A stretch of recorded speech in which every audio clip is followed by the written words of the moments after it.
ESL One New York is brought to you in part by Alienware, Microsoft, CyberPower PC, Logitech G, PaySafeCard, The Score Esports, and NVIDIA.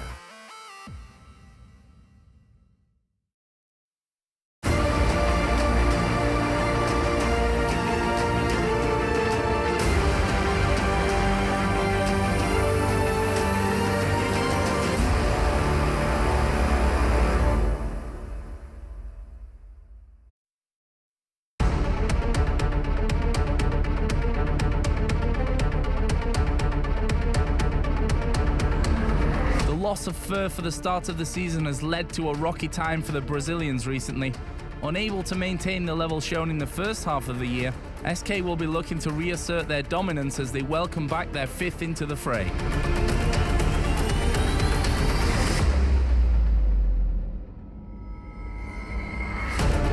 Rivals will see this as an opportunity to stall the major champions' revival, and there's no shortage of contenders lying in wait. No one will be deceived by the dip in form from SK. The team is as impressive as ever, and they come into New York as favourites to take the title.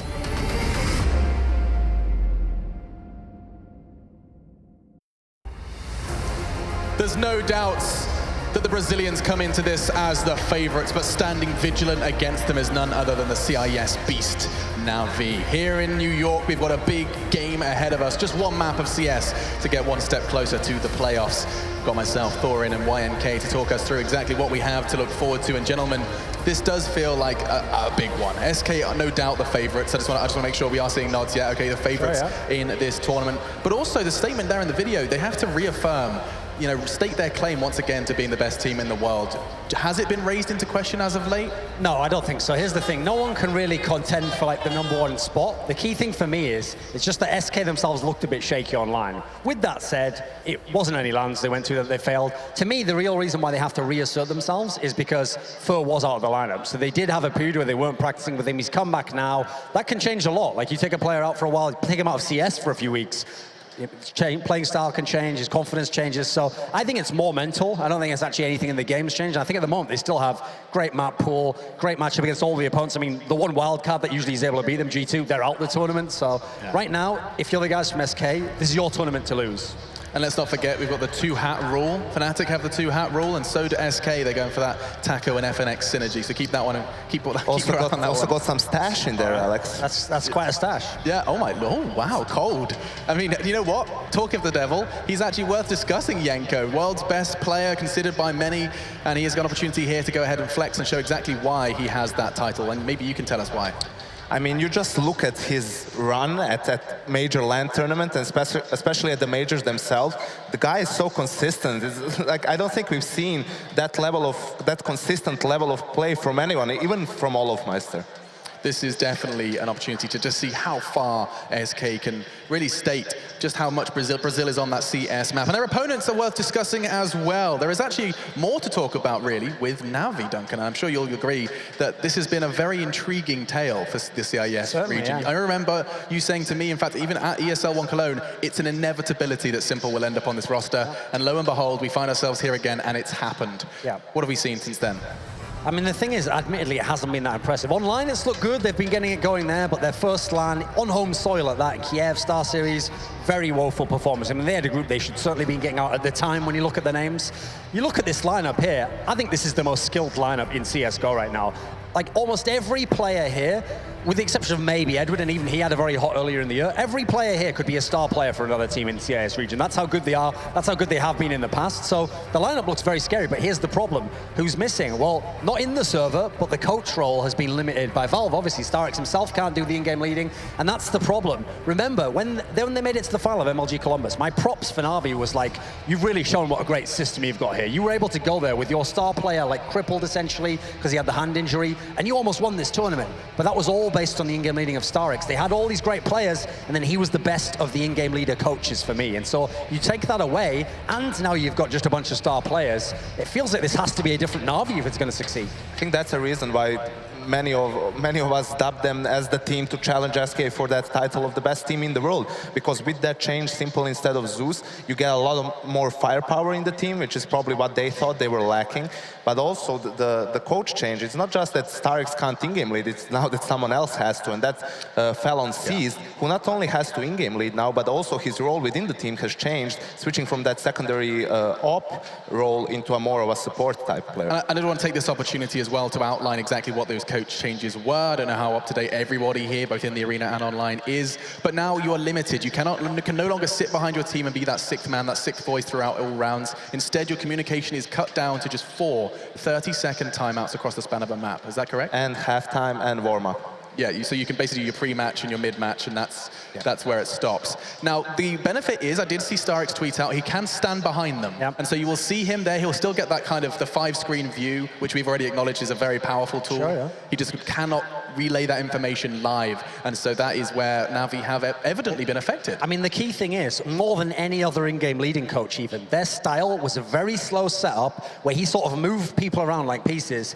and then he basically created sort of like a funnel where Guardian would come in and take his shots, okay? Sure. So without that there, and you've got a lot of players who have like star player mentality, Simple, Flamey, these guys aren't really like very cerebral players, so I feel like that's the big problem there. With that said, let's balance it out. One factor no one's thinking about with SK is SK has lost their coach as well. He now plays in Immortals. Now, sure, the in-game leader was fallen. They had a style which very much each player understood, but that was another person, another set of eyes, another mind to give you a suggestion, maybe read the game a little bit, oh, maybe we should do this, so give you some good tips, maybe pull something out, observation you hadn't seen. They haven't got that either, so it's certainly going to be interesting to see what happens when they actually play off against each other now, because we know individual players, fantastic match. And I can't help but feel it now would be a prime time to start talking maps, gentlemen. Janko, just a quick taste of what you're expecting before Duncan guides us through. I think this is going probably to end up on something like Train. Maybe, you know, I think both teams would be comfortable playing that map. Right now, SK has a wider map pool, since NaVi has to introduce Simple to all of their other maps, but we have to wait and see. Indeed, and we will be, well, I believe we can start it right now. That has been done and dusted. We can go ahead and have a quick walk through. But Duncan, I see you nodding. Train makes sense to you?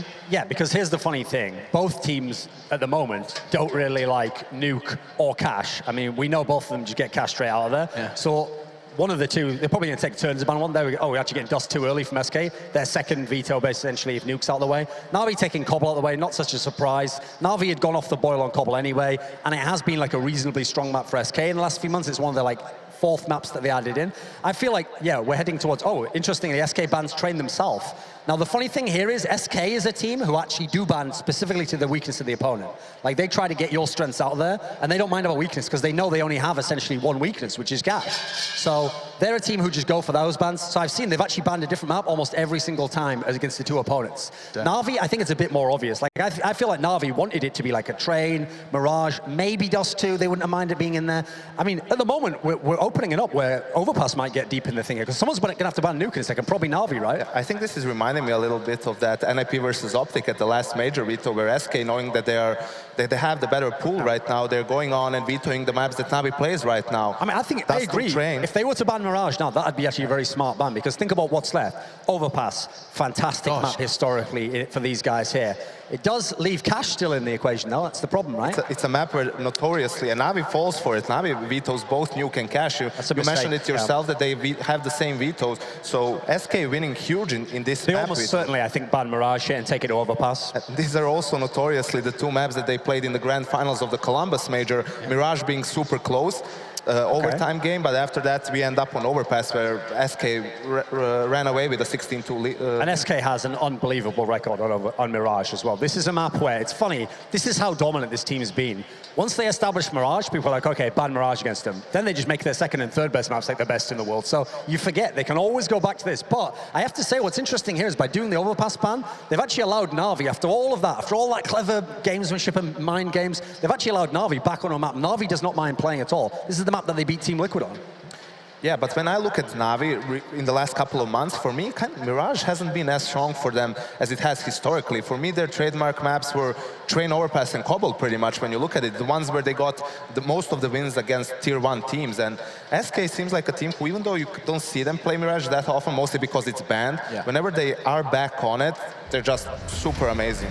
And here are the numbers. The scores are on the doors. Fur, we talked about him and his absence before. We knew he was, away from injury. We saw the effect that did have on SK Gaming, but he's dropping a whopping 100 ADR, not something we've seen so far on the list. Alongside that, the rest of his team falling in line. Anything that stands out to you there, Duncan, as you cast your eyes over the numbers? I mean, Guardian's back, looking very good there. Great ADR, great overall stats, and that's a key thing for Navi. At the moment, while they're still figuring out the identity, like what type of team are we? We're not the super slow tactical team. I feel like it has to be Stars that carry at this point in time, and they're one of the few teams who can say in Flamey, Guardian, and Simple, any of these guys can be top 5 players in the world if they go off. So they actually can really challenge SK just purely in terms of headshots.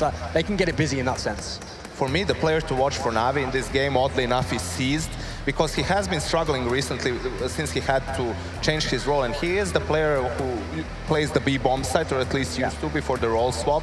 And SK notoriously on their T side, they like to put pressure early towards the B bomb side. We have fast B split to Cat and the B bomb side, right? They have a couple of set executes towards B as well. So if Seized continues to struggle, that might be a big problem for Navi in this game.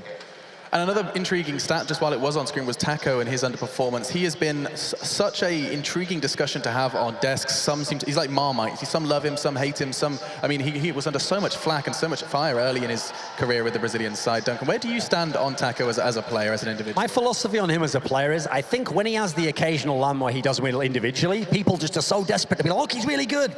But here's the thing, for me, he's one of those players, as a support player, as like a role player, where his job is to get the team to win. If the team wins the game, I don't care what his stats are, that's fine, you did your job, it's okay.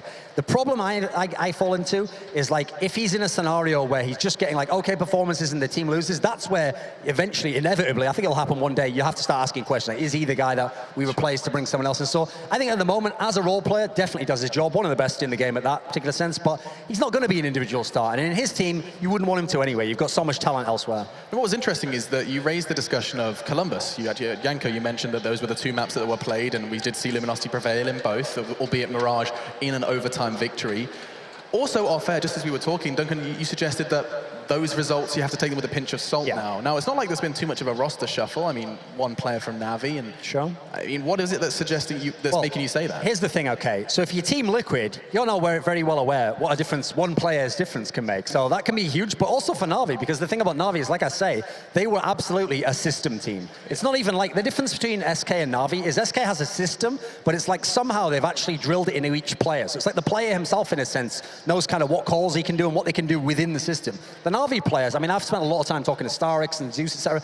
These guys, I mean, they'll be the first to admit, sometimes the players in their system, it's almost like you have to corral them. They're not necessarily wanting to do what you say, you're kind of like convincing them to do it and keeping them on track and making sure they're doing it. Now that guy who's that general isn't there, unfortunately. So in a sense, I almost feel like you can't be the old NaVi. I think if you try that, you're doomed to fail. You almost have to turn these guys loose with these mad skills. I think NaVi is a team that's obviously hurt the most by the coaching change. Not simply because Starix was the in-game leader as a 6th man. I think he did a lot more. I think he actually micromanaged the players a lot. A player like Flamey, right, who's really good mechanically, has really strong game, but maybe too focused on it. So Starix would be the guy telling him, okay, now is the time that you need to go rotate and help the other side. So it's going to be not just an adjustment for Seized, but for all of the players to kind of maybe play and think on their own a little bit more. It's very intriguing just to see how quickly one roster shuffle can affect a team's performance. I mean, it was just that addition of Simple, and we've seen Seized actually go out and say, we know we're not where we should be right now. I think we had an interesting discussion at Pro League about this, because, okay, you bring in Simple for Zeus, obviously more firepower, so on that scale you've gained something, but if because of that Seized is forced in a more uncomfortable position, or maybe Edward as well, so you have 2 other players, or doesn't have to be Edward, but you have other players underperforming because of the change, forced into an uncomfortable role, where then the question arises, how much did you actually gain? You did swap like 1 for 1, yes, that's an upgrade in firepower, but how much do you lose in cohesion of the whole team? The thing is, though, when you bring Simple in, you know, you're already going all in. You say, I'm doubling down, this guy's going to be one of my best players, and if it works, he's going to be one of the best players in the world. So you're going to first and foremost make that work, make him comfortable, give him his spots. Apparently, they didn't do that initially. He wasn't even the secondary AWPer. They had Seized as that role. For me, that if you're going to bring Simple in, you got to go all in. You give him the AWP, you let him go to work. That's what he's done at these last 2 majors. So for me, the key thing is work on Simple, because that's like essentially the boom or bust component of this deal, and then the others will take place. Like, for example, if you get Guardian, you get Simple rolling, rolling. If in the future someone's out of their position, listen, there's a lot of CIS talent out there. We've got support players, we've got good players. You can bring other people in. So I feel like you got to start at the top, and then you work your way back to the role players. And I mean, it's interesting to raise the discussion that was kind of touched on earlier about, you talked about the way SK approaches practice and the way that they have a kind of a system by which that they practice, and the way that their regime and an attitude that seems unrivaled within the CS scene. And I do think that's an interesting discussion to have. It does seem like there's some audio issues on stage. Let's venture into a more kind of in-depth discussion. SK, there's no doubt that they have a hunger that not many teams can kind of match, right? We've seen that. It's evident in their attitudes, in their interviews, in the way that they play. Is there an absence of that in some of these teams? Have they become jaded, do you think? The likes of NaVi have been on these stages so many times. Here's the crazy thing, okay? There was a story, I think it was actually after the major that they maybe revealed this, where SK said that in their practice coming up to the major, I mean, they were the reigning world champions. Like, a lot of teams, like a Fnatic, would say, we're the best, we don't have to change anything, we stick with what we do, and you have to kind of come at us and figure us out, you know? No, SK said our practice was to play for 2 hours and do 4 hours of theory. They would just all watch games, they would think, they would have like a noteboard, they'd be writing things down. I don't know any team in the history of CSGO, except maybe like the Existence Very Games teams, whoever went into that much level. Like, I've heard stories where they had like every flow chart of every scenario. It's very rare that you're ever going to get teams like this, not just because you can have the in-game leader who wants to do it. Like, I'm sure an MSL would love it if this team did this. It's getting those players to buy into that, though. Actually, something Chad was telling me, I think he spoke to someone previously from SK, and it's like a choose-your-own-adventure book, and they work out, okay, if you're in this scenario, you have this option and this option, and then they basically turn to that page and they go, okay, from there, do you want to go down the cave towards the goblin, or do you know, basically they have this whole, that's the 4 hours, is they sit there and go, I'm in drop, you've got to kill, where do I go next? Must have made sense to Sponge, because he had one of those choose-your-own-adventure books for Renegade. It was like, okay, we've got around, like, how do we lose the next one, and then probably an eco, like, who should we change but still not get any better? And at the end of the book, it says, like, you leave the adventure world and you go into the casting world, and then what's weird is the team just got way better. Yeah, I mean, he played in our CS team. We've stolen him, and we sucked. Yeah, he's one of the best in his team now. He really was, and he could not handle my CS decision making. I'll tell you that. But Janko, what do you think about this? What's your stance on this? You know, the idea of some of the greats perhaps not applying themselves in the same way we've seen from the world-class Brazilians. I think that's the luxury they have of everyone being on the same page, everyone willing to do whatever it takes to stay the best team in the world, right? In my experience, in most of the teams, you have maybe 2 other guys, or maybe even 3 other guys who are on the same page. Okay, let's watch the demos, let's rewatch everything, let's theory crat. But then you have 1 or 2 players like, yeah, I'll just show up for practice, when do we start, when are our officials, and so on. And you can't just motivate them to do that, even though they're amazing players. So you have to make compromises in your team. They're skilled enough, but maybe don't have the worth ethic. In SK, it seems like all 5 players are exactly on the same page, willing to do whatever it takes, and obviously very skilled players as well. And that's a rarity, evidently, just when personalities need to mesh. And 2 personalities that you're about to see is none other than our casters. So let's go ahead and jump in with them and see what they have to say ahead of NaVi SK.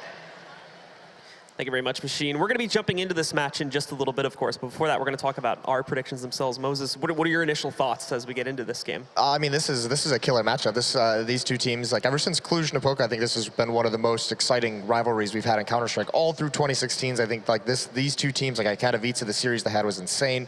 Like, they've just like defined rivalry for this year so far. So 2 very exciting playstyles, and both teams coming into this as well. You have to say recently, especially watching SK Online and North American Pro League, they've looked a little shaky. Same with NaVi since Simple has got on board. They haven't like hit that massive peak that everyone thought they would.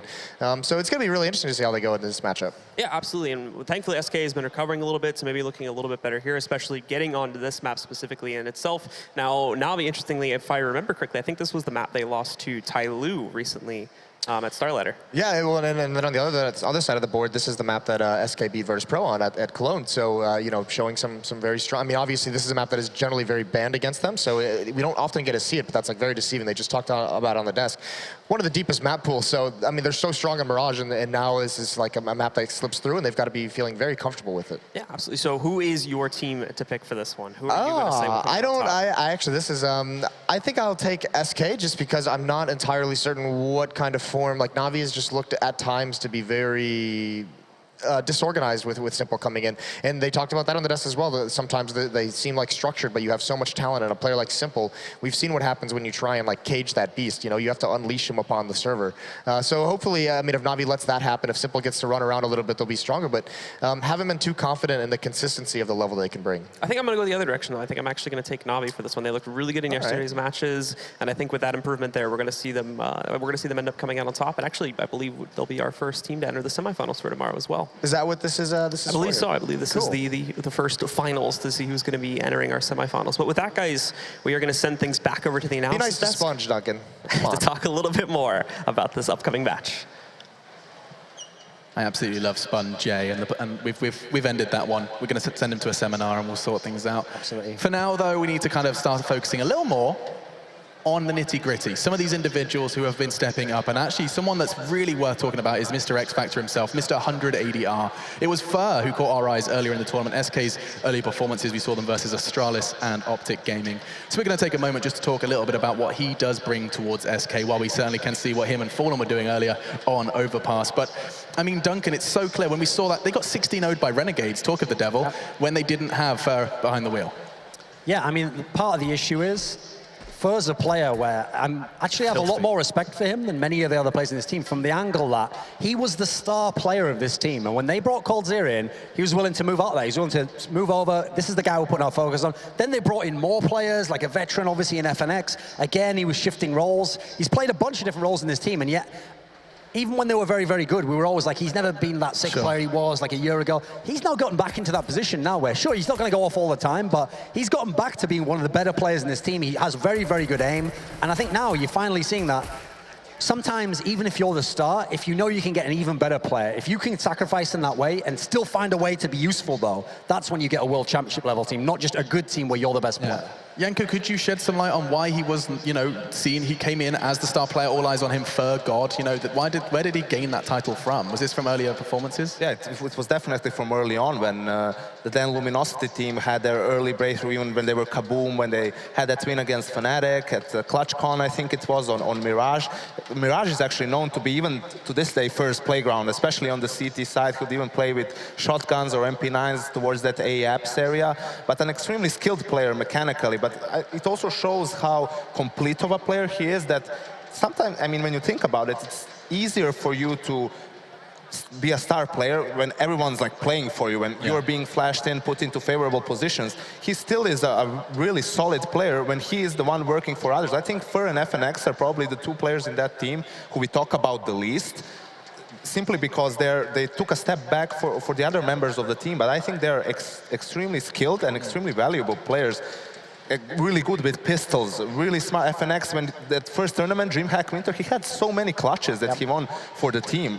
They have just a lot of firepower and a huge arsenal in that. I do feel like firepower is the key word for both of these teams. You know, Duncan, you just said it. NaVi, probably one of the most firepower-heavy teams now. Now you've got the Brazilians. The huddles are going down, and so predictions should happen here on the desk as well. This should be interesting. I'm actually intrigued to know which way you're going to go with this one. I'll start with you, Duncan. I'm going to go with SK. You are? This okay. is a map that it's very, very tough. I mean, Virtus Pro are fantastic Mirage team, and they found out how hard it is to beat SK on this team, because on this map particularly, both sides of the map, they're really dangerous. Yeah. They're also a team where, okay, if you're NaVi, your dream scenario is you get your dual op running. You have Simple going crazy, you have Guardian with his positional style. This is going against one of the only dual ops. So I don't think in terms of raw opping skill, the SK dual ops is good, but the way they utilize the dual op within their system is one of the best I've ever seen. They almost never make a mistake when they're doing it. So I feel like actually, even though I still think firepower, yeah, NaVi can certainly do an upset here. This is like a prime SK map, and SK right now is still looking very, very strong. I think SK takes this. I think these are, without a doubt, the two best teams with the double op setup in the world right now, so I'd expect a lot of action coming on that part. Even though Mirage, notoriously, I think it's one map, one op per side tops, so we'll see how that works out for him. But yeah, I'm also going with SK, because I think this is the atmosphere in which they thrive in, right? Playing on a big stage against one of their arch rivals. No doubt it is a safe bet. SK, then the desk is saying. Not forgetting, NaVi have already walked through Liquid and Virtus Pro, and maybe they'll be adding the SK name to their collection and securing a spot in the playoffs. Let's not forget, both of these teams stand at 2-0. The winner of this is locked in for the semis. That's a big price bump here in New York, and already it seems like the crowd is ready for this game because it's about to begin. So without further ado, one quick reminder about how our sponsors have made this all possible. I talked to you about a few before. This is a new one. It's Windows 10 that's enabled it. The best Windows ever for gaming. So give me sure to a big thank you and extend our gratitude towards them for making this event possible here in the Barclays Center. Right, we're going to take a very short break, and when we do come back, it starts SK versus NaVi. One of these teams is locked in for the semis already. It's going to be good.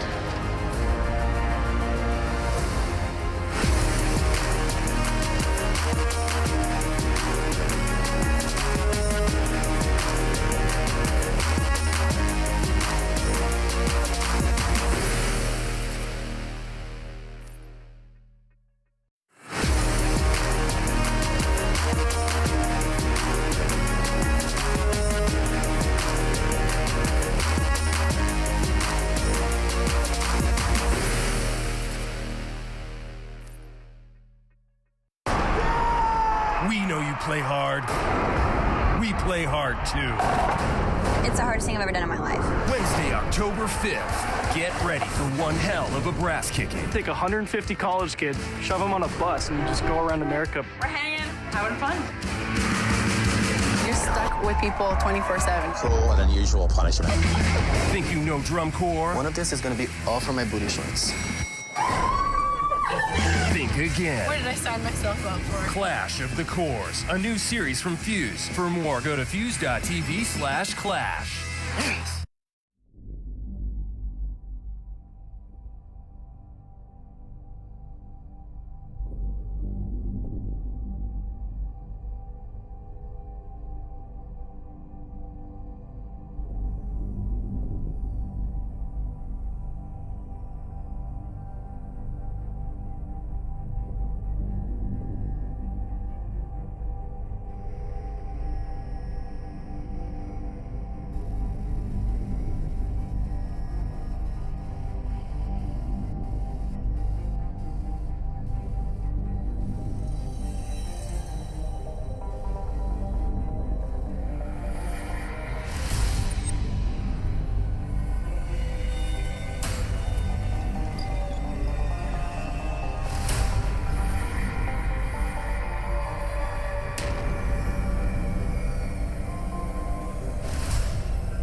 ESL One New York is brought to you in part by Alienware, Microsoft, CyberPower PC, Logitech G, Pay Safeguard, The Score Esports, and NVIDIA.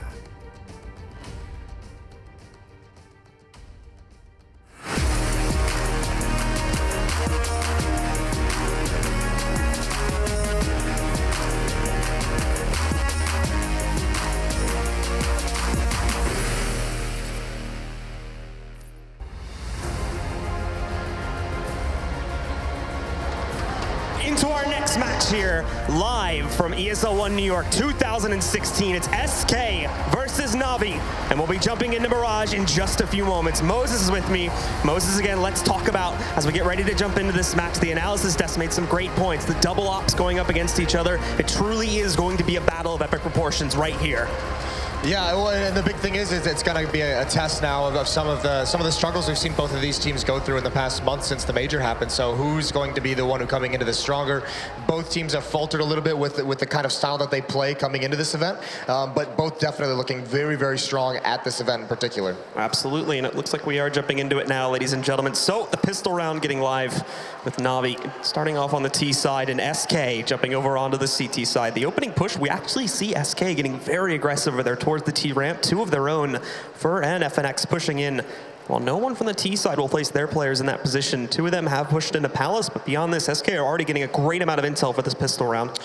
Yeah, and FNX is still going to get, the timing might not work out for him. He's not looking whatsoever, and he is going to see Flamey coming right out there. The shots ringing out, but he can't land any of the kills. FNX is going to be caught out in the open, the reload. He has the time for it, but he can't find any kills. NaVi collapse on him, and that's a man down for SK. Getting a bit of an early advantage here too, but Fur is actually still pushing his way through as well. He might have a position in just a few moments, getting ready to lurk his way out, but for now it seems he's sitting at just the exit in case NaVi tried to loop back in and try to go for the A take there. Won't be the case. They're still sticking to their plan A, which is to hit this B bomb set eventually, but SK is still keeping it aggressive. Now we're going to see two of them pushing into these back B halls here. Fur decides to push his way out a little bit, gets a nice headshot there, but Flamey's going to be the one to grab the kill, and now Taco too, he moves in. That's the bomb going down against Guardian, but there's still a lot of T's to deal with. He's blind now. Simple moves in, catches the trade, and a second one against Coldzera, leaving Just Fallen alive, but he's going to get knocked out as well, yielding NaVi the first round. So much aggression for the SK side. If FNX is able to get any of the, even just one kill early on, the follow-up aggression in Palace gets punished as well. And that's the thing, because they were the aggressors, they had to try and make up for that man loss on the other side of the map. They had to have Taco push up, try and gain intel because their defense was so spread out. Just unfortunate, NaVi, as they do, slow playing that round, and they punish everything. So now NaVi are going to move out to very quickly take that mid control there. SK won't really be resisting it at all, only having fallen just at the edge of the connector there, and even he's holding back a little bit on the steps position further into the site. So letting them gain this early on, the only area where they may have trouble is actually transitioning this onto the sites, but early control is indeed going to be a very easy thing for them to pick up. Not only this too, but of course keeping Flamey on the lurk up towards the T ramp, and also having C's just outside of the underpass position in the back B halls. Yeah, NaVi's going to be very, very content, obviously, to just sit back, wait for any pushes, wait for any peaks, just trying to find that information. They obviously, these second rounds can be so incredibly dangerous, so taking their time very much, seeing if there's any of that aggression they just saw in the pistol round.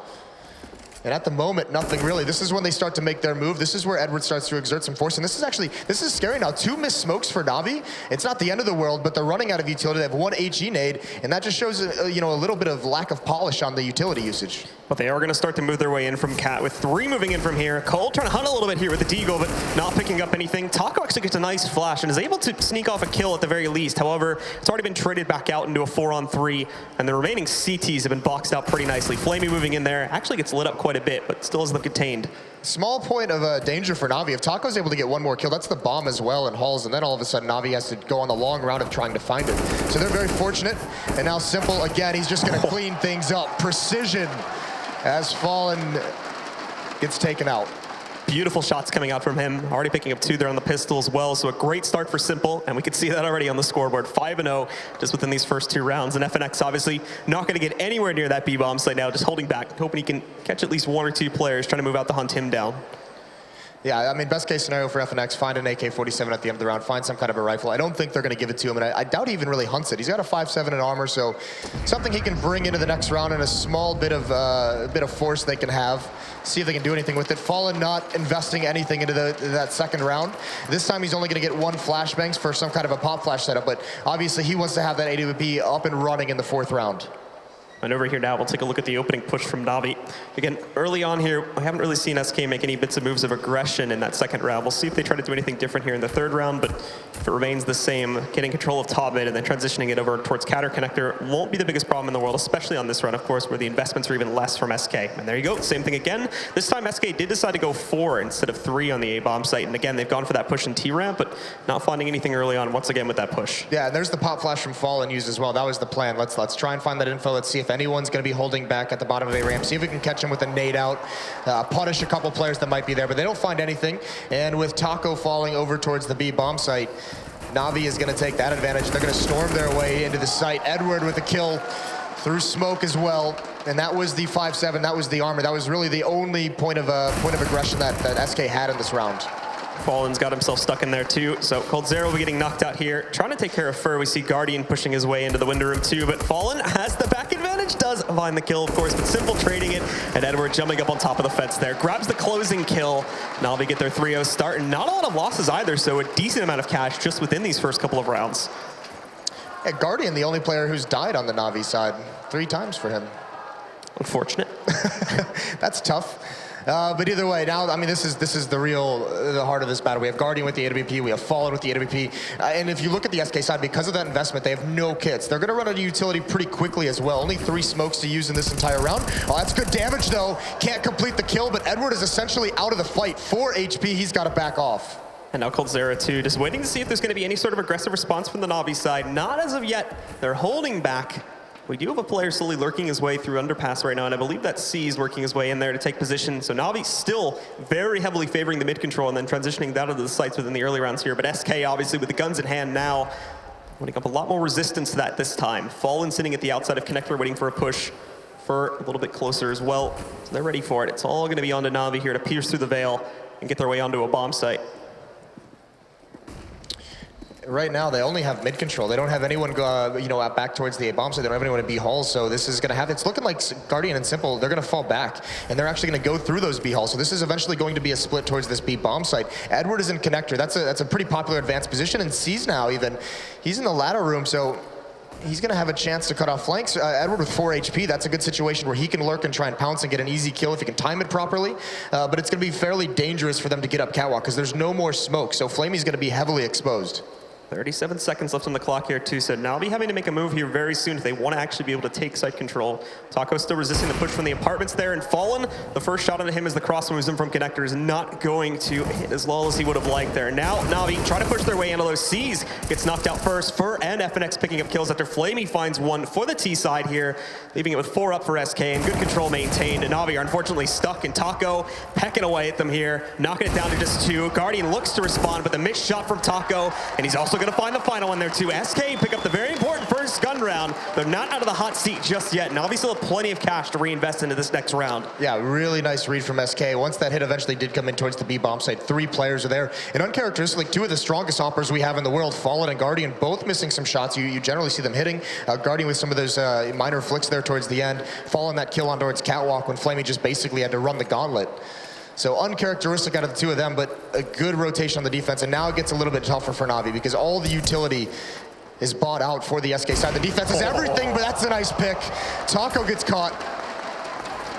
And with that, again, NaVi mount the first advantage here. And again, we'll move immediately as well to take that mid control after finding that initial kill. Had a big focus of players here in the back B halls initially, but now we're sending them through underpass. 2 of them here, 2 of them already up at top mid. Fallen obviously watching out for this. There's no flashbangs or anything moved out yet. There's the first one, but it doesn't affect Fallen. He picks up that kill. The smoke to try and keep him inside, but it doesn't work. He's able to get out of there for now, although he does lose about 40 of his health. That's actually, that's scary. That was actually interesting though, because it looked like Fallen was hit by that flash. It just, it faded so quickly. So NaVi's got to be a little bit stressed. Simple's got to be a little bit unhappy about that one. Coming through the smoke, Cold's going to find a kill. The man with the mustache doing work. And that leaves now the rest of NaVi trying to push their way in through cap, still having to deal with this impending danger of Cold here. Ooh, unfortunate timing on the peek from Guardian on scopes just as we were about to see the peek from Cold himself.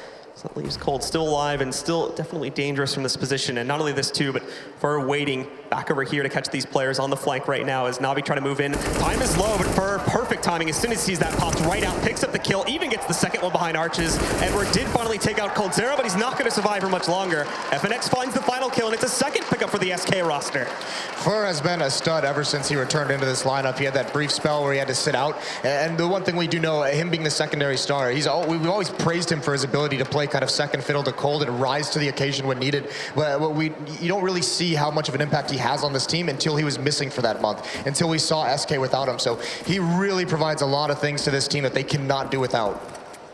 So finally, the NaVi side will be broken here, and Fallen gonna have himself a little bit of a buffet early on. Finds Simple over towards top mid. Guardian able to survive the encounter for now, but again, NaVi already starting off a man down here, and Edward gonna be contested. Tapping away onto some damage into these CTs, but SK wants quick control, and they want to deny NaVi of anything on this round. So Talk already moving in. He's found Edward down below on the steps, gonna leap below. Oh, actually gets denied by Edward. Good shots from him. But in the meantime, we also saw Fallen picking up another kill with his op. So still slowly NaVi are fading away here. And Cold having a nice little shot of himself there against C's taking him down. He knows the other two are here, so obviously right, calm down, reinforcements. Yeah. Calm down. This only happens once in a lifetime, and there's a good Molotov kill.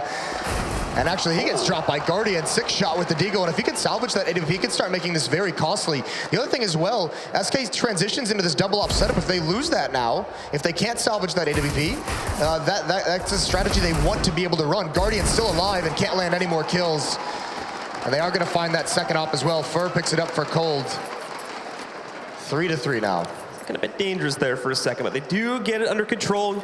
And for SK now, they've tied the game up. Yeah, well, the interesting thing for SK is this game plan they've come into this map with, right? You look back towards the pistol round, the aggression down into Palace and into lower halls and into B halls. Now we see Taco and gun rounds pushing up. Fur in the previous round was pushed up in those B halls. There's a lot of aggression from SK on the extremities of the map because those are where you can get the quick flanks. Those are where you can gather some pretty easy information, and it's low risk as compared to having a really heavy emphasis on middle. NaVi again, though, wasting no time, just going for the first time actually that we've seen this to a direct execute out onto the A-bomb site, testing FNX, but Guardian with a beautiful shot, drops right down there, destroys FNX. With that, NaVi already have control here, but SK are wasting no time on the rotate, getting into this bomb site. Edward has a great position to catch anybody that tries to fall back in towards jungle there, and I believe he's even spotted one of them. Fur finding that first kill, but it's immediately traded up by Edward. Fallen looks for the response shot, but cannot get it. Maintaining control with another pickup from Guardian here too. Falling to Taco to maintain some damage, but he can't do anything. Still smoked out and now stuck behind this Molotov as well. It's looking grim for SK. Yeah, and C's is on the flank from this B bomb site, so Cold, I mean, he's at least hidden for now, but if he comes through this murder hole, then Cold has no chance at surviving this battle. He's not even appearing. It's gonna be a knife kill. Oh no! C's? Oh, he goes, no! What is this? Cold Sarah picks up the shot against C's. All of a sudden it's a 2v3, but Taco is gonna get knocked out, leaving this all into Cold. The bomb is gonna go down there. NaVi still get control of things. This Simple gets a nice little one tap to close out the round, but still, those things just not happen. Well, I gotta shrug that one off. That's awkward. Just goes for the double stab instead of the single. I'm not quite sure. I mean, maybe he's thinking it's the back. It's gonna be an auto kill, but either way, that's a bummer for C's, but they win the round, so no big harm done except to his pride. And now SK back out of the pistols. That's a stunner from Edward. 4-3, NaVi up by 1 round on this T side of Mirage. Immediately moving out to shut things down, and now for the rest of SK here, unfortunately, not the best gunpowder to work with yet again on this round as well, being down onto mostly an eco. FNX, at the very least, has himself a scout, but with already losing one of his teammates here, not going to be looking to do anything fantastic, although Seized at the moment is somewhat surrounded here. Opens up the path to the B-bomb site, and there we go. Good timing on the peaks, catches the kill against Fur. Things are wide open yet again here. And with that, these guys should be able to easily push their way up to the B-bomb site and find the plant, although Cold with at least 1 kill response there, taking down Flamey, so some damage being done by these CTs. Yeah, I mean, Edward is about half HP. Simple's pretty low as well, so this scout from Cold can still do some damage, but Edward's gonna check every angle. He does eventually get traded off, and there's a missed shot from Guardian, so Cold's gonna push forward, but Guardian's not gonna miss 2. So a good lead for NaVi now. SK, they're gonna be back on the buy, but again, it's one of those very hindered buys in terms of the utility, and wisely SK, I believe this is gonna be one of their tactical pauses. Going directly into a gun round for it as well, so having immediate chances to apply this, but things are certainly not working out at the beginning of this one. NaVi always getting that mid control, and the big thing with that too is not only are they getting the mid control, but they're almost always able to transfer it onto a site. And when they finally started to have a little bit of trouble with it, they just switched up to the direct hit and were able to take control of that A site just 2 or 3 rounds ago too. That was the big shocker there, and it immediately dropped SK down again. Yeah, I mean, yeah, some of those rounds they just give up a couple lives at the end. That's really going to hurt the economy. So tough for SK at the moment. And I mean, a lot of it is very interesting seeing them be this aggressive on the CT side. Just players just pushing up in different positions. So that's very strange that they come into that with this kind of a game plan, especially when you consider they're going against NaVi, who's known to be so slow paced, who's known to be very methodical out of a default, sit far back, run the clock down, wait and wait and wait toward the end of the round. It's designed to punish that kind of aggression. So SK may be trying to get it to be a little bit too clever against NaVi here. Bit of a clarification as well, guys. It looks like this is a technical pause, not a tactical pause. So we should be fixing that quick issue there and then getting things unpaused as soon as, obviously, things are ready to rock and roll again. Yeah, this is going to be the op battle. We haven't really seen either of the oppers kind of face off against each other quite yet, but you can see kind of the idea. Guardian, a lot of times with that mid control at the state AWP. I really like that call from NaVi. There's been a lot of talk about that being one of the teams that's been punished by the coaching change because Starix was calling a lot of the tactics, had a heavy hand and do what they were doing in each round. Well, that was a really cool call by them to just walk up that A ramp and just explode onto that site. The timing is in their favor because FNX just happened to be one of those moments where he was looking in the other direction, so they were able to sneak up and gain a lot of ground on him just based on sheer luck by timing. But other than that, I mean, completely catches him off guard. Obviously, off of this one too, we haven't seen, as you were mentioning before, we haven't seen a lot of the double ops. It's to a certain degree been kind of back and forth in respect that neither team has been able to build up a huge economy as of yet. So there hasn't really presented a lot of opportunities for that to come in a consistent manner, especially for SK too, because they've been on the struggling end of this half so far. Well, that's the other cool thing about that call to just go up the A ramp. That was the round after NaVi discovered that both Fallen and Cold were using the AWP. So they're just saying, let's not try and do some kind of spread out, slow pace, and potentially get picked off by these ops. Let's get into the A bomb site. Let's force both ops to have to retake when we have all of our smokes lined up. That's the weakest position for those guns to be in, is behind the smokes, having to retake a bomb site, having to clear corners. So NaVi kind of circumvents that double op and they go for a highly aggressive play. And then after that, now they can slow things back down again. They're not worried about going up against one AWP. It's the double op they don't want to mess with. And we are on pause now, guys, so we'll be getting back into the game in just a second here. SK have decided again to go for the buy here, although Taco, interesting choice from him, just going to be going down to the SMG to be able to afford him a little bit of extra utility for this team to utilize here. Rest, though, are back up to a full buy. It includes the op on Fallen with armor and everything behind it. And obviously, NaVi still with no problems about it. They actually take very fast cap control, as you can see here, too. Already halfway up it. No resistance at all, though it's a lighter force this time from the T side. It's definitely going to collapse itself into the connector more than likely, as there's also 3 players inside of the Palace, and obviously Flamey getting himself ready to push up the T ramp too.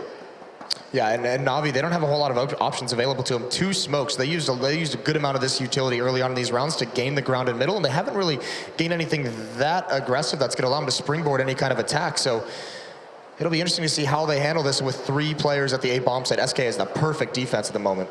And they're moving into, it's really hard for them to spot any of these players. They're so condensed on the bomb site here. Flamey hoping for some sort of peek, but in the meantime, SK just dominating that push out from Palace. 2 more, gonna try to push their way out ramp, but Furt holding the close-up angle. Easy first pickup for him when he's supported by teammates. Sees at the very least, trades out a kill, but at a heavy cost. You can see he's down to 10 HP now. Flamey, it's actually a flashbang that sort of works out for him, but unfortunately he's way too blinded by it, and Furt is going to be able to pick up the kill because of that. Now Seized, obviously, not a whole lot of options, backs up, trying to keep himself alive to pick up at least 1 or 2 more kills here, but Taco is going to move into punish. A 4th round will go up on the board for SK after that pause. And NaVi just gets whittled down once Edward is trying to make his way in towards connector. Half of that prong was pretty much taken out of the fight, or half of that attack. So then the attack was condensed over towards Palace, over towards A ramp. And SK just had too strong of a defense for that. So nicely done from them. They're working on equalizing things at 5-5. They're almost there, but I think there's going to be 1 more buy out of the NaVi side. As the money is still sitting a little bit low for some of these players, but most, as you mentioned there too, Seized, Edward, Simple, and Guardian, they're sitting in good presence. Just Flamey that's going to have to downgrade himself, more than likely to a Tech 9 buyer, just an SMG pickup. Yeah, this will be interesting to decide what NaVi's going to do, because as we saw in that last round, and there was a previous gun round as well, where it seemed like they're using a decent amount of their smokes early on in these rounds, but they're not necessarily doing anything with the early ones. They're kind of trying to see if they're going to get any peeks out of SK. There's been a couple times where they've come down to the late round and they don't have a whole lot for an execute, so they've got to be very careful. The 4th round where Flamey had to run the gauntlet up catwalk, just this previous round where they used 3 smokes early and then only really had 2 for an execute, so they've got to be careful in how they use that, because especially if SK gets back to that double op, they're going to need all the smokes, all the flashbangs that they can use. And again, guys, you can see too, NaVi now taking their tactical pause to try and figure things out as they do get back into this next round here. Trying to figure out how they can keep their lead strong at this point, as SK are battling it back, and it's looking a bit dangerous for them too. About to be broken at that point. SK would definitely take the lead away and be able to hold the advantage on the CT side. Right now, NaVi has this huge edge by holding the lead on this T side. If they can keep it going up to like a 9-6 or 10-5 scoreline, that is where SK are going to have a lot of trouble trying to close out this match in the second half there, as NaVi But very definitely, if they are able to get a good start on that CZ side, dominate things once they set up their double op on the defensive side. But it has been unpaused, so we will jump back in it once again. The buy-up has come in from both teams. NaVi buying up here, although Edward having to downgrade himself to a Galil, and Flamey, again, as mentioned previously, on a Tech 9. Oh, there's a punish from Fallen right through the smoke. Good timing from him. Guardian went for the AWP. He doesn't have armor behind it, so that's a little bit scary for him. He's got to be careful with how he positions this AWP. The bomb is also dropped back towards T-spawn, so I mean, Guardian's going to have to be the one to go retrieve that. Unless their plan is to come back towards the B site, this is going to actually cause a lot of time to drain out of whatever they want to do. So a small mistake from NaVi in this round. It might have been easier to manage if Edward hadn't gotten picked off there. And on the opening push too, again, we still see NaVi favoring that control here of the middle area as C's moves in from underpass, uncontested too, and takes control of things. With that, they are able to flush the guys out from top mid and push them into the back B halls once again. Two of them moving in to take control here, and Flamey even falling back from his position, watching out for flanks from the A site. He's going to be grouping up with these players, favoring that kind of a hit, although SK still spread out evenly across the map. Pretty heavy commitments onto the A bomb site, but still, they were stalled out the last time they tried to go for a B hit, and if it's similar to that last time, then we'll easily be able to see enough time go up onto the board for the SK players to rotate appropriately. It's looking like this is going to be a hit at the B bomb site, and C's, I don't think he's going to try and work his way up catwalk. He doesn't have anything to really use, so I think he might just end up being a lurker, try to cut off some rotations. But the question is Guardian leading the way. He's got Taco close up. That's a nice find. That's the AWPer as well. That's huge for NaVi. Now this B hit can progress. Cold and Taco are isolated here, so these entries are going to be so important. The flashbang from Taco gets punished. Cold responds, but he's got to hold down a little bit longer. They know he's at bench. Guardian with the missed shot. Cold trying to do everything he can. He's brought it into a 2-on-2. Now the rotations are on the way, though, and Fur's actually taking the long path all the way back through T-spawn. 10 seconds left. NaVi will be able to get that bomb onto the ground, mainly by the virtue of the fact that it's such a long rotate. FNX doesn't dare to push in by himself when Fur's just now getting himself into the apartments there. Trying to see if he can pick someone off, crossing from the bomb spot over towards bench 2. Won't be happening. However, Guardian's still very, very low at 37 HP, and that flank is on its way. FNX waiting for him to prime to get in a good position here, but Fur is going to move up. Now starts to look for that opening shot as he moves in. Nobody suspects him at all. The first kill's completely for free. Guardian peeks out from bench, gets the first response and the second one on FNX. NaVi pick up another round, and they get to keep their lead going. Impressive from Guardian, using the bench perfectly. Isolating both those kills. I was just thinking, there's an internal clock that players have. When they don't see this retake happening, they start saying, okay, it's been long enough that this flank starts to open up as an opportunity for us to get punished. No one from NaVi turns around, but Guardian, stellar play in a 1-on-2 with the AWP. Even with no armor, makes it look easy. We are going to see a player moving out directly into window. Fallen just stands out in the open. And we do see Fur getting traded out, though, by Simple. But what an impressive opening shot from Fallen, and he's even able to escape back into the site where he's now going to wait. And SK, with the aggressive mid-control, they push them right back out. NaVi now have to split. Coldzera sneaking in. He maybe wants a little bit more. Falls back, though, after retrieving the weapon. He's got the op now, and that's going to be troublesome later on in the round. Well, the one thing they can afford, SK, at the moment, if they can put Cold somewhere with this AWP, they can stack the other site with pistols. They can say, you have the gun. We're going to trust you to be able to hold this down so we can stack the other bomb site, give ourselves as much of an advantage as possible. And actually, he's going to be here with 2 pistol players to the B site, so they're applying pressure. And I imagine NaVi is not going to want to actually attack this B site just because they know there's 2 players here, so they're going to try and go elsewhere. But still, they're trying to figure out where Cold is. That's the big goal right now because he has the AWP. They need to discover where that is on the map, and at the moment, they're just flat out avoiding it. Smart move from NaVi, though, is they are going to flush over to this A bomb site. We're only Fallen is waiting for them. And the timing on this peak could prove to be very unfortunate, too. He's essentially going to be sandwiched between both of the pushes from NaVi as they work their way into the site. Although, all of a sudden, SK, they're the ones rotating over, but they don't have this off to support them. Fallen, looking away when the peak from C's comes in from Connector. It'll take him down.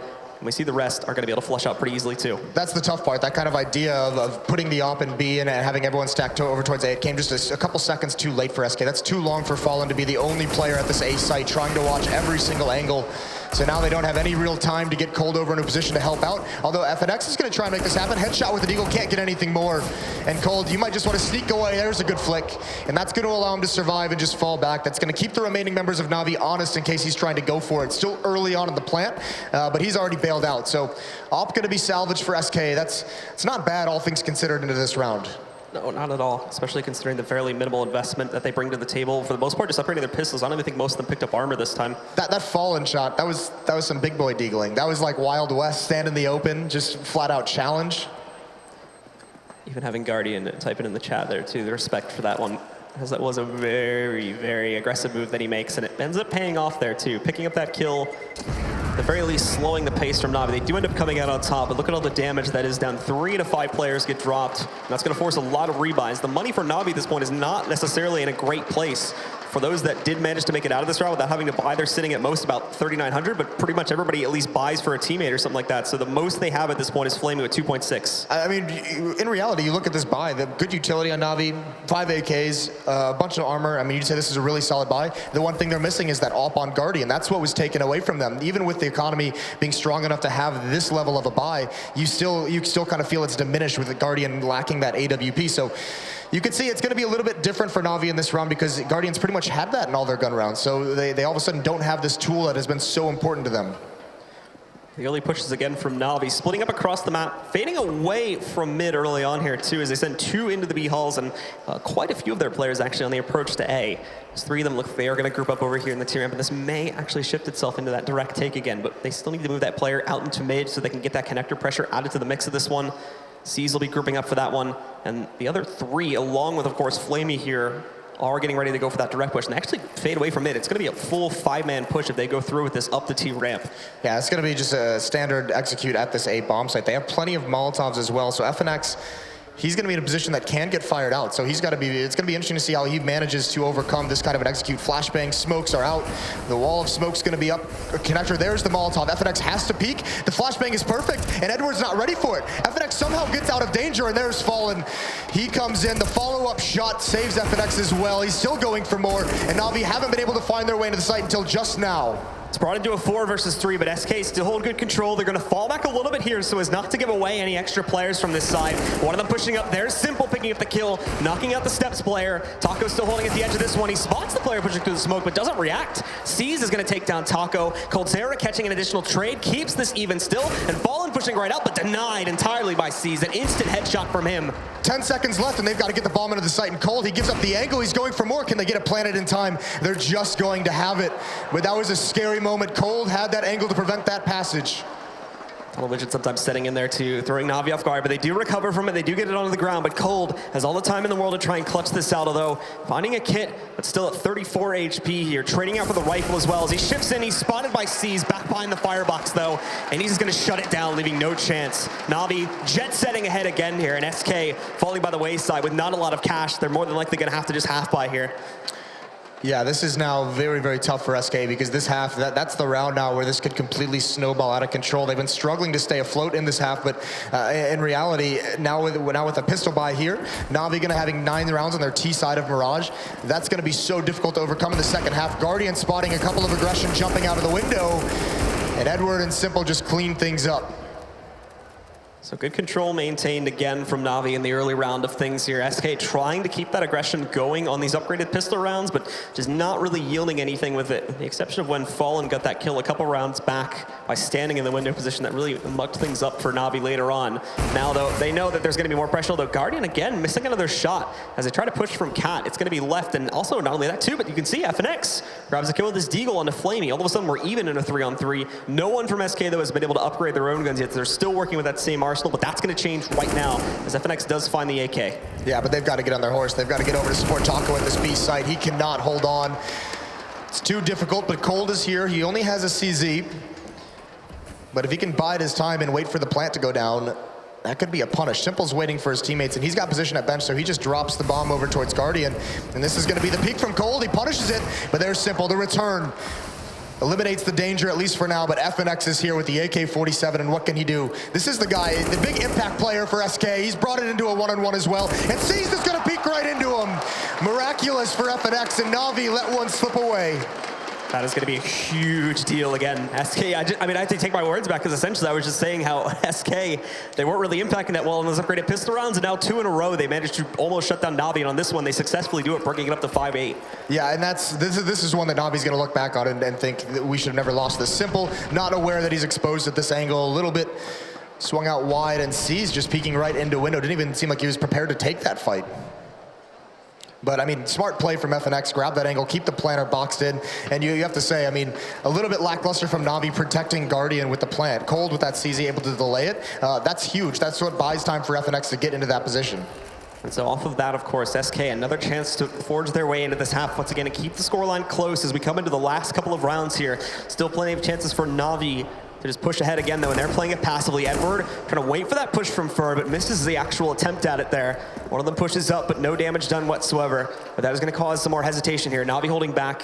And again, the aggression from SK, FNX, he's pushing up through Palace. He's going to have a quick flank coming on. All the meanwhile, this mid attack has been stalled out. NaVi knows they're running into, this heavy pressure to prevent this map control. And FNX, meanwhile, now it's come to fruition. Flamey's not even looking, so map control gained by SK, information gained by SK, and NaVi, they have to swing back towards T-spawn to try and neutralize this, and FNX is going to get caught out in the open. That's a bit too much.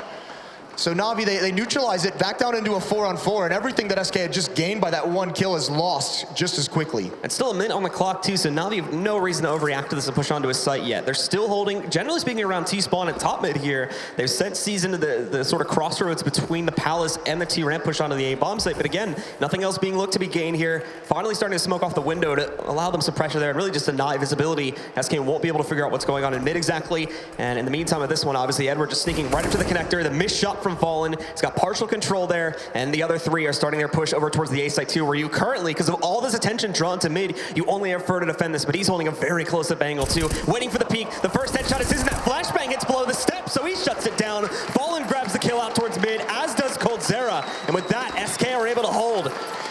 This is what happens. You can't allow SK to get back into these games. They're so dangerous, and just that one round that NaVi let slip away has now led into a small streak here at the end of this half that's going to make this a lot closer than NaVi might have wanted it to be, or it should have been.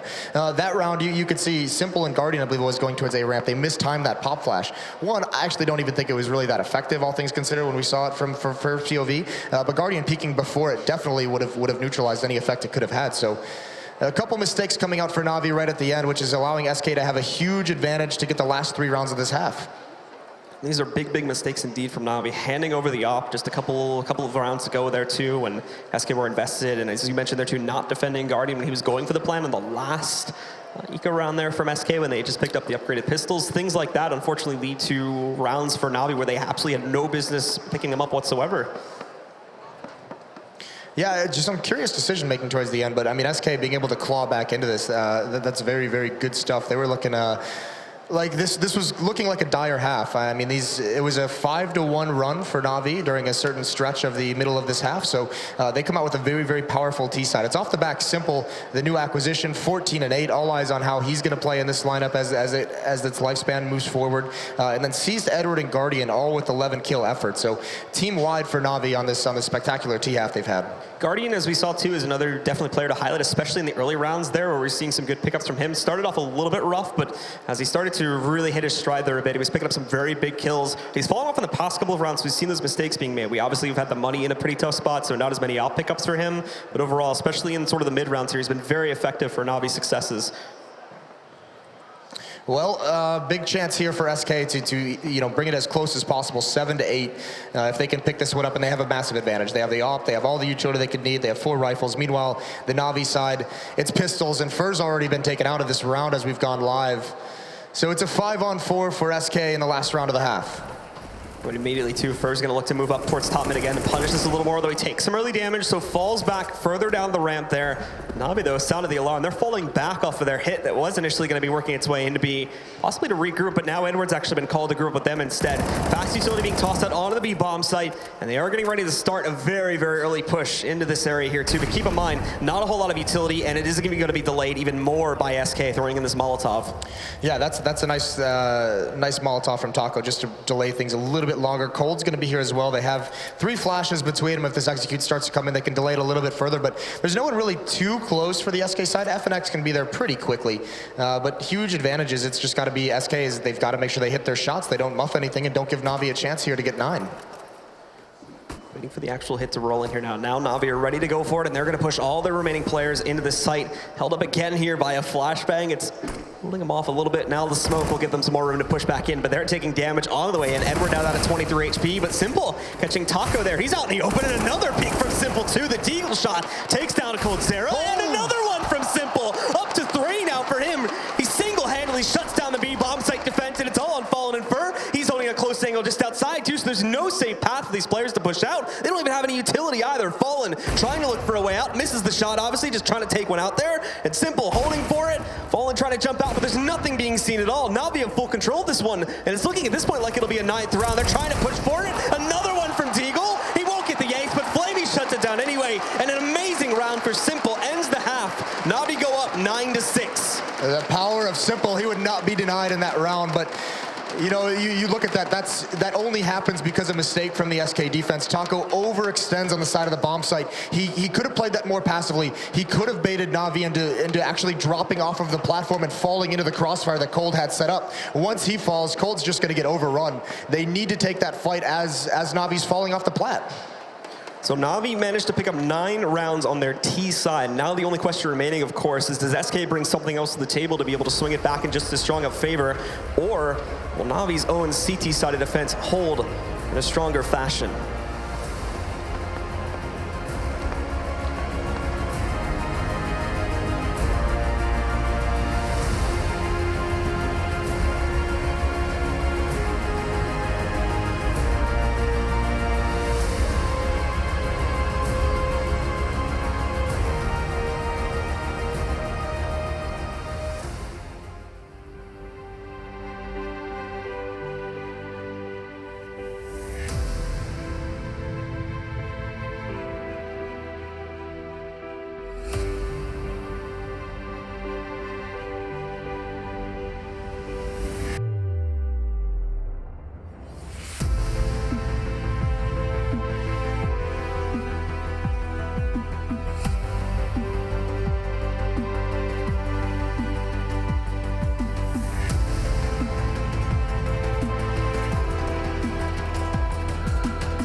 Ladies and gentlemen, it's time for the second half between SK and NaVi. You're live once again from ESL One New York.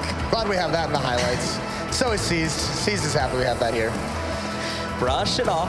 Yeah, I mean, this is always a good time. This is that great 1-on-2 FNX again, and his own 1-on-2 to respond with it. I mean, this was really SK Gaming looking like they were beaten. It looked like they didn't really know how to get back into this half. Didn't look like they were even going to have the opportunity. And NaVi just lets one thing slip right at the end. And that's what allows SK to bring this up towards 6. It looked like they were going to be stuck on 4, maybe up to 5, but they really take advantage of a small mistake from NaVi and get 2 extra rounds out of it. And as the day continues on, of course, the crowd continues to pack itself in here to the Barclays Arena to make some noise, guys, for the second half, as it is going to be getting started here in just a second. We'll be unpausing it right now, so we should be jumping into it. The pistol round now. The second half is SK will take on the T side, and NaVi will be jumping onto the CT side.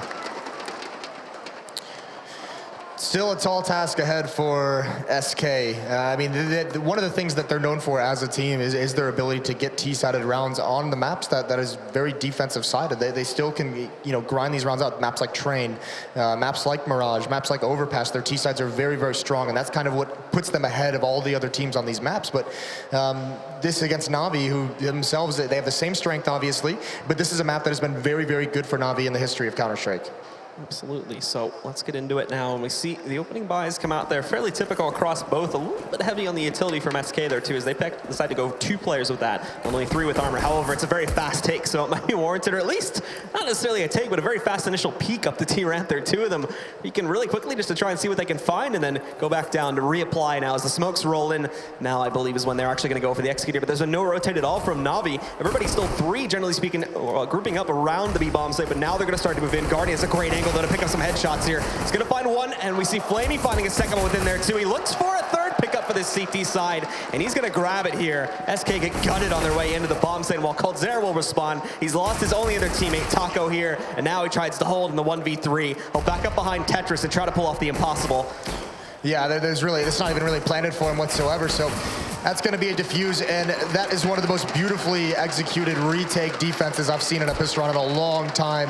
NaVi not trying to overreach. As soon as the smokes come in, the spawn player on stairs just falls back, waits for them to aggress upon him. Guardian gets his 1 kill, sneaks back into the smoke, not trying to do too much. So SK, as if it couldn't get more difficult for them, that's now both pistol rounds won by NaVi. Obviously, they'll look to jump that ahead a little bit here. 3 investments onto the rifles, or apologies, 4 investments onto rifles, and only a P90 pickup from Edward, which isn't even going to give them the extra money, of course. Just going to be yielding these guys, focusing on the rounds ahead. And with SK, they will look to invest pretty lightly into the second round, just upgrading their pistols as they wait, of course, for that third round. Well, 3 players coming from Underpass, Fur, Cold, and Taco. Fallen is going to be the A ramp, but the big thing is they've invested into upgraded pistols, but they have no utility. Guardian here, all the timing. That's fortunate for Taco, but I'm not sure he can get anything from it. He can't. Guardian does connect. So when you have these upgraded pistols, the Deagles, when you have no utility, you're essentially relying on the Deagles to get some really, really fortunate shots, those really beautiful 1Ds that we like to see. And when it doesn't happen, it's like this. It just falls flat because those Deagles are the main power of that kind of a buy.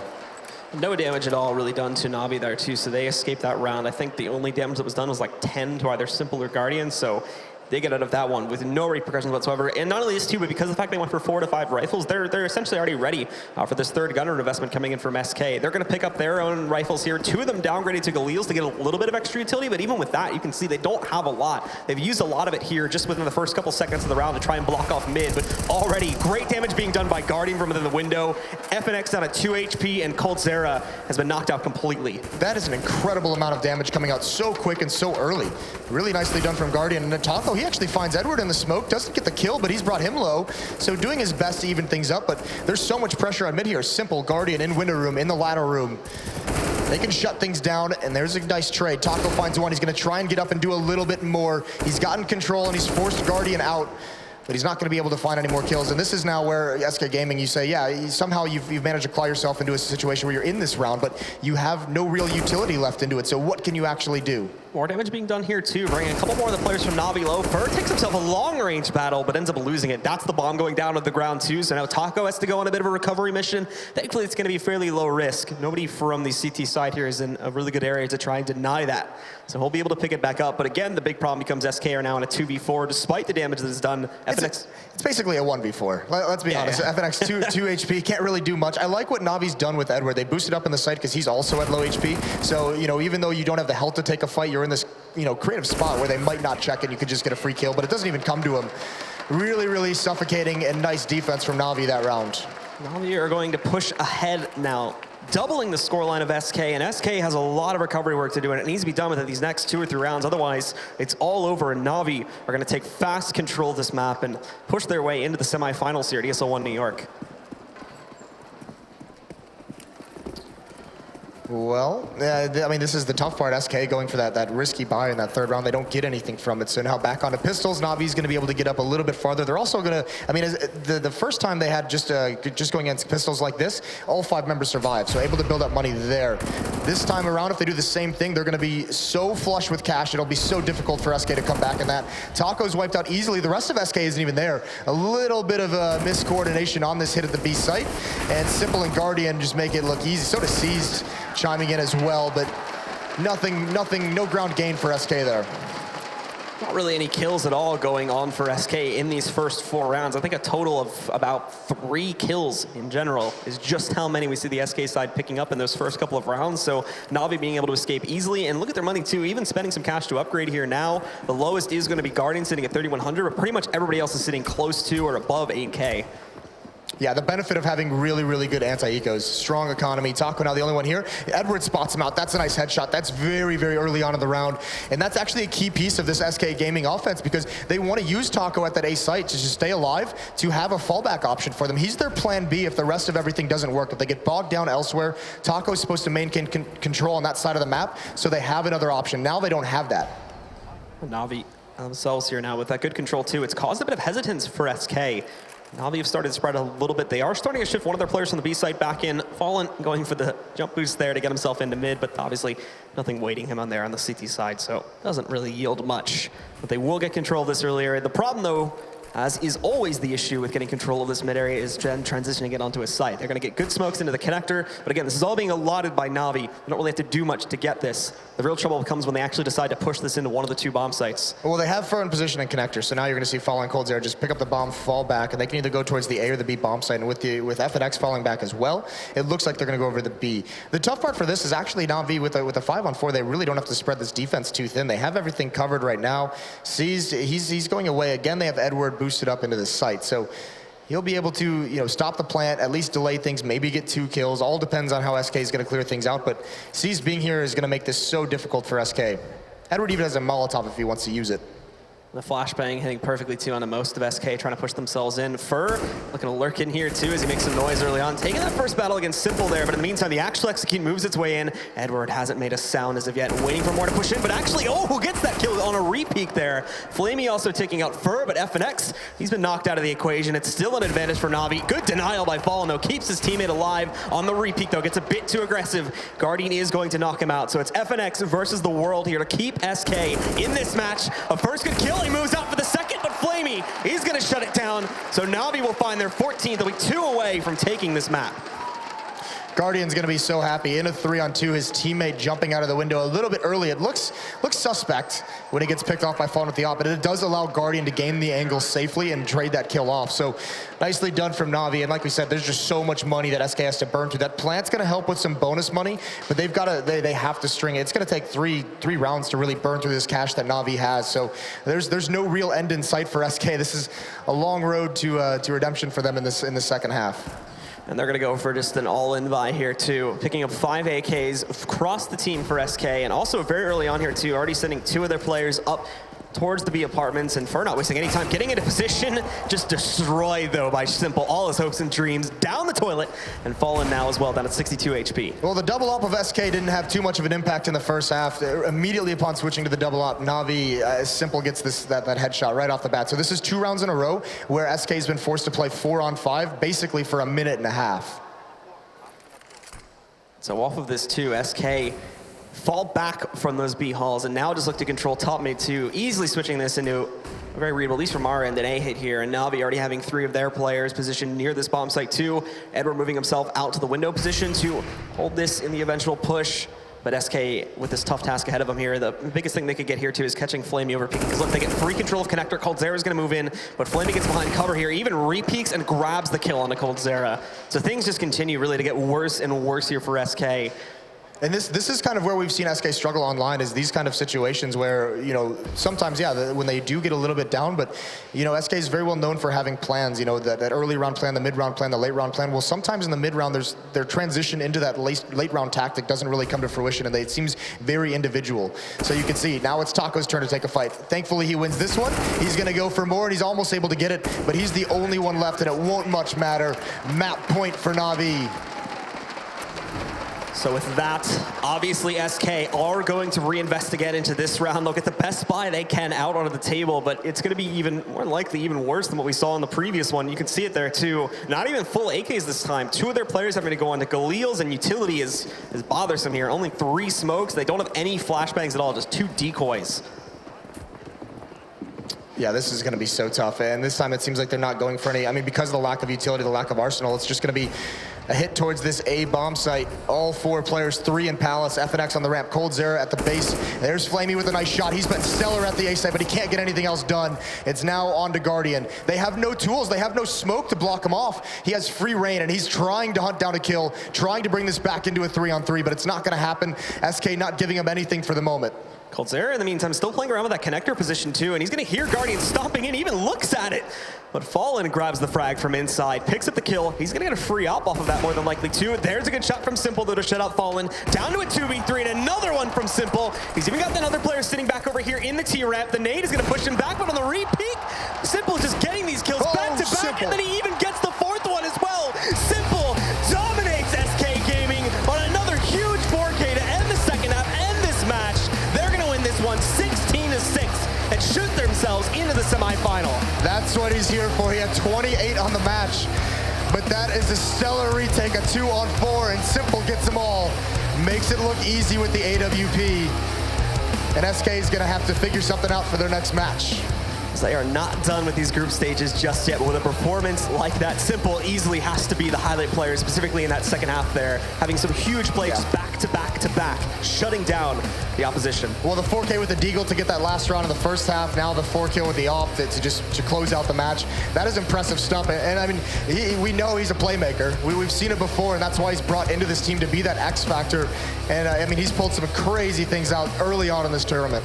On the other side, as you were saying there too, is the SK players really struggling with the mid rounds, especially when they lose that 1 or 2 players in the early rounds, just never really being able to make up that difference there and be able to bring it back and make up the difference there and get themselves onto a site successfully. And I mean, even when we did see plants, someone at the post plant just weren't really looking so good.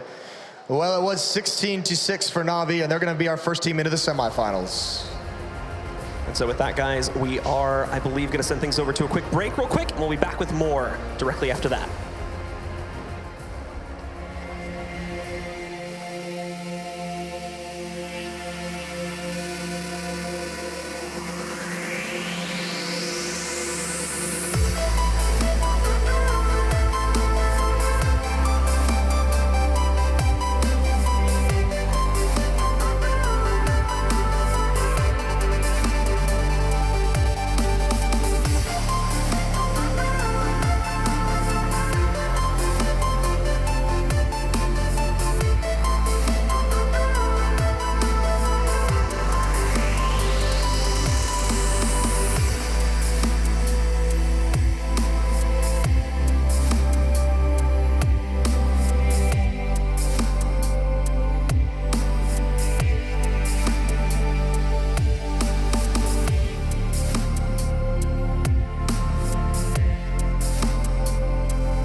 Ladies and gentlemen, welcome back to ESL One, live from the Barclays Centre, where NaVi are the winners. We've got Guardian on stage, everyone.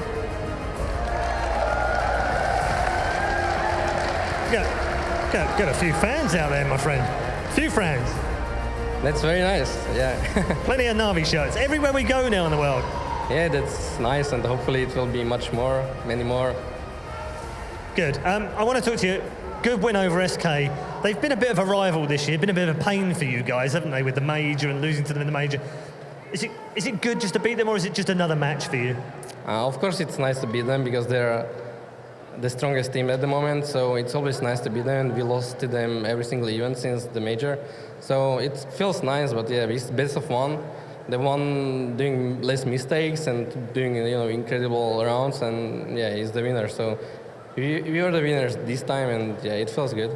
That's nice. In terms of the way that you're going through this tournament, it's flawless so far. 3 out of 3, no problem at all. You're in the semi-final guaranteed. What's the big difference between Star Ladder and here? Actually, I don't know. I think we just had to talk, we had to fix. Because past few games online, we lost so badly, and the team was like arguing. The team mood was very bad. We were like not a team and everything. We were close to like, let's go disband and stuff. So now we talked about everything. We have our manager taking care of our psychology. So yeah, it's all about just talking and understanding each other. And when we understand each other, then everything works. It's a lot to do, isn't there? Because you've had a new player, and he is a player with precocious talent, but he's also a player we know can react badly when things aren't going well. So you've got that to manage. Your coach isn't as effective as he was before because the rules have changed on coaching. You've had to think about who's playing which positions in the team. You didn't have a good star ladder. There's so much to do for you guys, but you seem to be doing really well. How does that work? I think it's all about helping to each other. So we now Sis is the in-game leader, so we have to help him in the game. So when we help each other, he helps us, we help him, then everything is easier than it was before. All right, well, good luck. Ladies and gentlemen, Guardian from NaVi, they are safely through to the semi-final.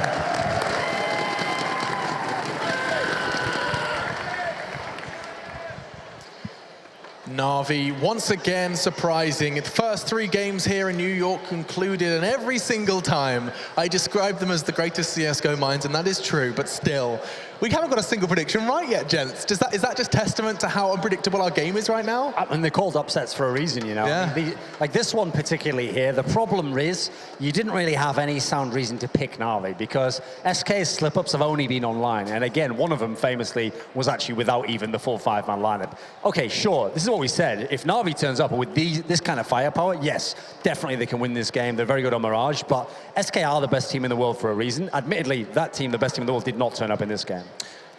Also, when you have a simple show up in the form that he did, I think that's for all the NaVi fans out there, and for the NaVi players themselves. If you want, a reason why they made the roster change, it was exactly because of a potential performance like this from Simple. And can't deny it. Yeah. Definitely so. I mean, more than 100 ADR in that game, and when you look at the NaVi SK matchup, historically, it was one of my favorite matchups personally because it was really strategic. You could see the thought process behind for both teams. You could see a clear game plan. But this game was nothing like it. It mostly came down to individual plays, and both Simple and Guardian showed up for NaVi. I mean, I think one of the more important rounds was that Guardian 1v2 clutch that he had towards the B bomb site. I think that really, set the tone for the first half.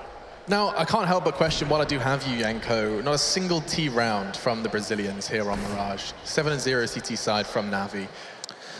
Does that just come down to them winning the pistol? And I think the issue is, of course, NaVi won both pistols, but in the second half, SK didn't plant. They planted the bomb in the first round, so when they went for the third round buy, but a lot of AKs. You don't have a lot of utility. I think that it was just a case of NaVi playing really well individually across the board. They were shutting down SK in every move they tried to make, pretty much. Yes, they were close rounds towards the end, but you always felt like NaVi had the upper hand coming into those 3v3s, 2v2s. Yeah, and statistically, I mean, if you look at it, not a single player of SK had more frags than a member of NaVi. It was, 14 for Cold at the top of the scoreboard for them. That was the bottom fragger. I think I have a look. Yeah, Seized had 14 frags. That was at the bottom of the scoreboard for NaVi. So just on a frag for frag, as you've already highlighted, it did come down to aim and it came down to kills. And they just ran away with it. NaVi looking so strong. The craziest part about this game is everyone will forget it now because Simple was so insane. They were always in control of the game. But remember that round when the guys from SK were on CT side and they won that 1v3 from I think it was originally a 2v3 and then it turned into a 1v2 where FNX was basically, he was gifted 2 kills, Cold Zero killed the planter. That's a round they shouldn't even win, and at the end it had no impact on the game whatsoever. They still got stomped 16-6. That's where we thought that the tide might turn because NaVi did have the upper hand up until that point, and SK was struggling with their economy throughout that first half. Even though they managed to string 3 rounds together early on, their economy was still very pressured. So when they ultimately lose the round, they have to eco, and I think that shows the danger of going for the double op setup on the CT side, right? It takes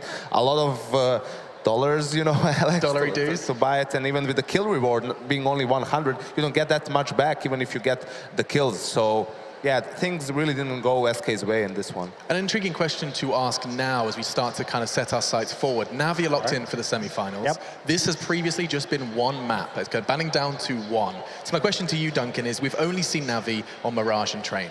If I'm not mistaken, it was Mirage versus Liquid, we just saw it, and there was Train in the middle for VP. Do they have the depth to take a deeper run here when we get into the best of 3s? I think so, because when you look at it, so let's put those 2 maps aside. Yeah, let's forget about it. You've then immediately essentially got to say Train's got to be in the mix there already. So you've got that. And then as another one, just with the players they have, it's surely inconceivable they won't be good on Dust 2. Dusty has to be a good map for Navi with this sort of a lineup and this style of play. So I feel like they've got, here's the thing, they've got a deep enough map pool. Okay. And whether they can really go beyond, like whether they can get good on like Nuke, probably not. Like you notice that they've still got the old Navi of like, we're never going to play Cash, so that's out of the equation. Yeah. So yeah, I think once you get to the best of 3 stage where they are now, and you can only have the one ban, certainly anyone who plays Nuke, for example, can give them some problems.